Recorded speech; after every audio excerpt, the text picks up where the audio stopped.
I have a question. Who's ready? Who's ready?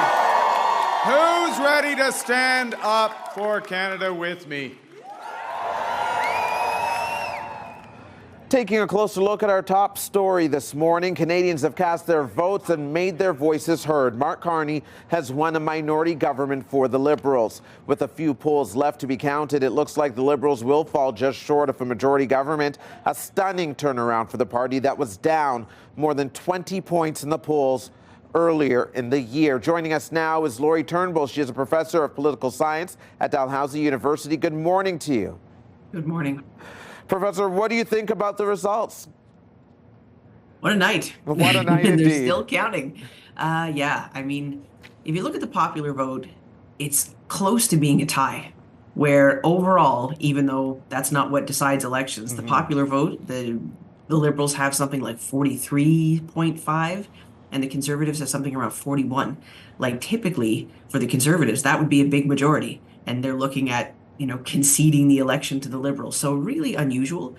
The Liberals missed the mark on the majority, obviously, but when you think about where they were 6 months ago, that they were about to get trounced, right? And so I think how the parties read the result is not necessarily clear. For the Liberals, this is great, right? Like, this is so much better than they thought would happen, but not quite a majority. For the Conservatives, this is a strong result, but yet they were up 20-some points in the polls not that long ago. Poilievre lost his seat. Right. So kind of a mixed bag of results. A very mixed bag, a melange, if you will, and it has some Canadians perhaps confused, right? Pierre Poilievre, in his speech conceding, said it was a virtual tie, similar to what you've mentioned. But we now know that he has lost his seat, and many are wondering what the future holds for him in particular, especially that he has not suggested that he intends on stepping away so far. Well, that's it. I mean, it would be really interesting to be a fly on the wall in the Conservative Party for those conversations, because I think a lot of this is really going to depend on whether the party at large, whether the movement, the Conservative movement, sees this as a positive. Was this a win for the party compared to, if Carney had formed a majority? Do they see this as, we're one step closer to forming government? Like, that's kind of how I read some of Poilievre's comments, in that, it's going to take us a couple of tries. And so if you see this as this is one step in the journey, and that's how the Conservatives interpret it, then Poilievre might be okay.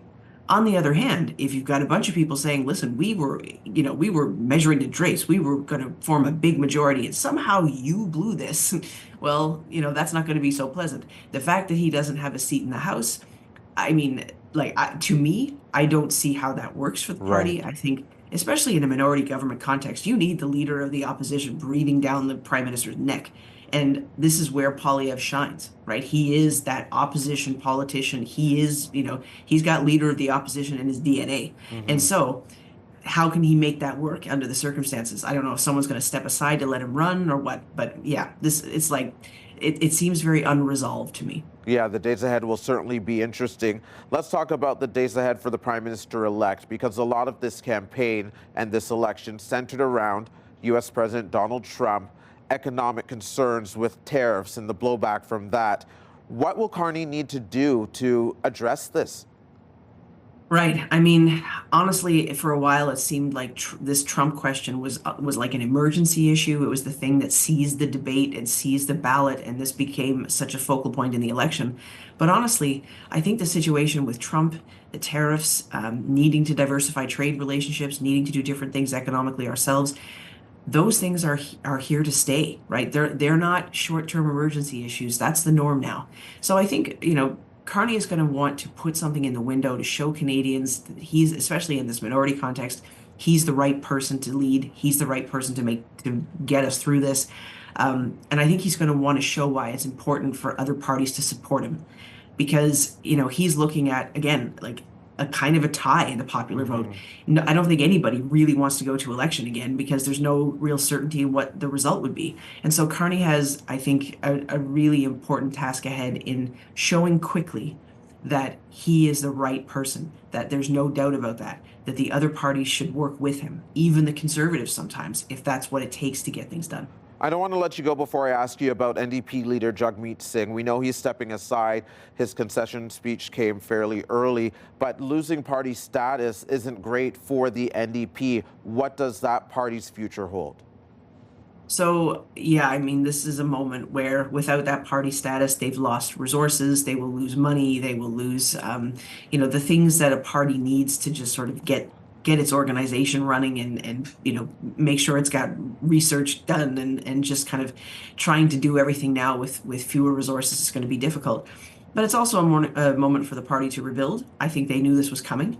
Singh certainly seemed like he had his speech prepared. I think last I saw, he came third in his riding, so there's no ambiguity here. Right. I think this puts the NDP on a path to kind of some soul searching. What kind of role do they want to play? What kind of leader do they want to have?